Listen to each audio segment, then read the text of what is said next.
Hello everyone, it's Zenergy with SomaAscension. Today I want to talk to you about the pineal gland and a way that you can activate it. I have researched some different techniques and put together this little thing for you so that you can learn how to do it as well.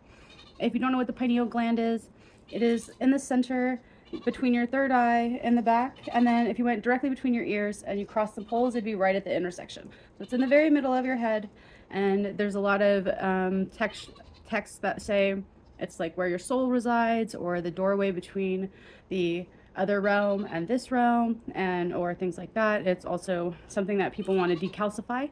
So let's get into some techniques to decalcify and activate your pineal gland.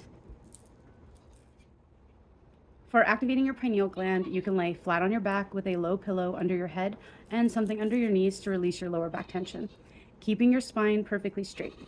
Or you can sit cross-legged on a firm cushion so that your spine is stacked effortlessly. I like to put a cushion underneath, and then that way your bottom is slightly higher than your knees and it really feels better on your hips. Your head should be chin slightly downward and a little bit pulled back towards the throat. It's a micro movement, not a big thing. This lengthens the cervical spine and opens the suboccipital region at the base of the skull. My goats are really distracting me. But it allows for the decompression of the upper vertebrae, optimizing the cerebral spinal fluid flow towards the cranium and aligning the brain stem with the higher cortical structures. This is getting your physical body in alignment and prepared for these types of awakenings and activations. And I'm really sorry about my guts.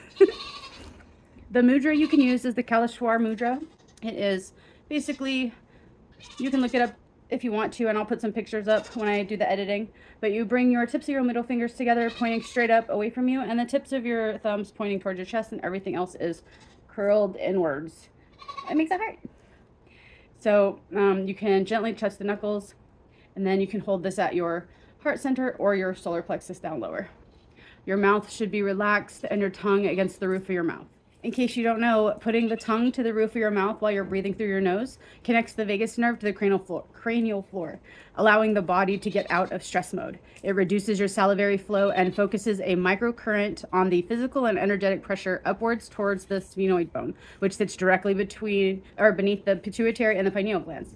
So you're basically opening a circuit in your body by doing so.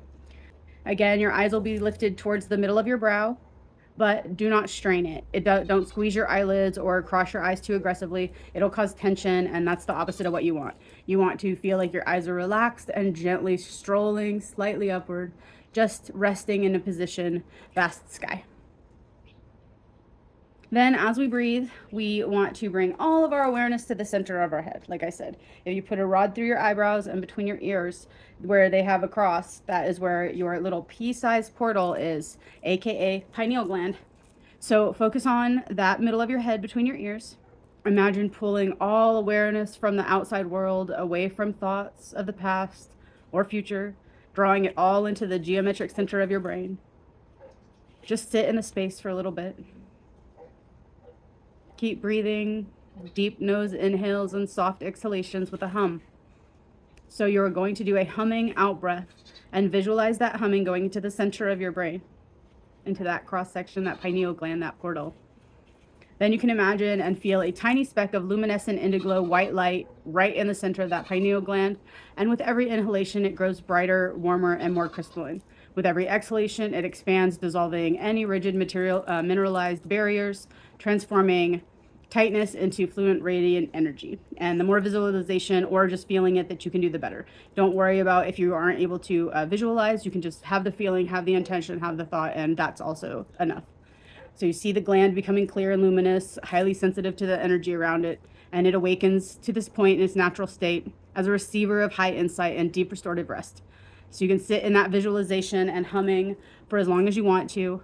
And when you're ready, you can simply let go of that and rest in the spaciousness that you've created. You can focus on a deep sense of inner stillness, clarity, and expanded consciousness, and come back to the here and now when you're ready. This is a great meditation to do within your own meditation practice. These are all part of the guided meditations that I offer and classes that I offer as well. If you're interested in that, hit me up. I hope you liked it, and if you try this practice, let me know how it goes.